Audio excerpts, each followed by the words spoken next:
కనీస 8,000 రూపాయలు ఇచ్చేంత వరకు కార్మిక సంఘాల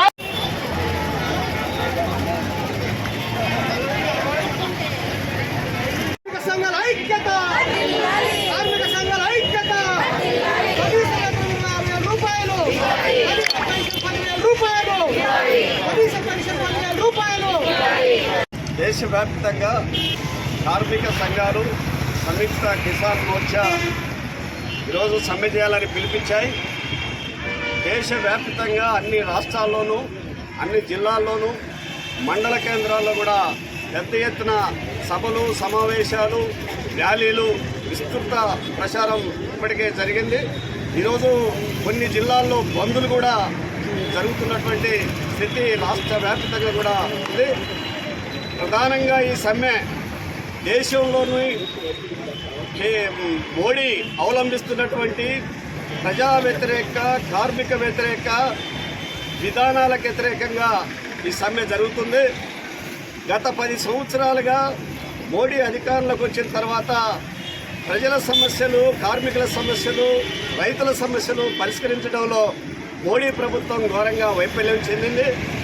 కార్మిక వ్యతిరేక 29 కేంద్ర చట్టాలను రద్దు చేసి 4 కార్మికుల వ్యతిరేక లేబర్ కోడ్స్ని తీసుకొచ్చింది. ఈ లేబర్ కోడ్స్ అమలైతే కార్మికులకి ఇప్పుడున్నటువంటి హక్కులన్నీ కూడా హరించకపోతాయి. పని గంటలు అనేది 12 గంటలకి పెంచుతున్నారు.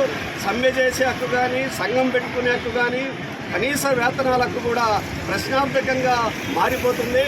అందుకని ఇలా కార్మిక వర్గం మా చట్టాలని రక్షించాలి, రద్దు చేసినటువంటి చట్టాలని పునరుద్ధరించాలని చెప్పేసి ఇలా డిమాండ్ చేస్తున్నారు.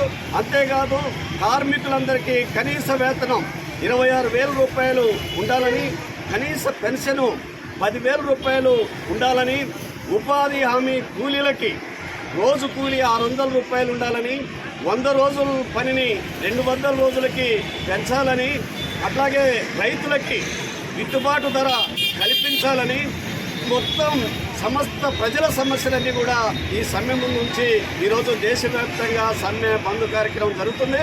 ఈ బంద్లో సకల జనులు, కార్మికులు, ఉద్యోగులు పెద్ద ఎత్తున పాల్గొంటున్నారు. సిఐటి దీనిలో ప్రత్యక్షంగా అన్ని చోట్ల కూడా పెద్ద ఎత్తున ఈ ఆందోళనలో పాల్గొంటున్నారు.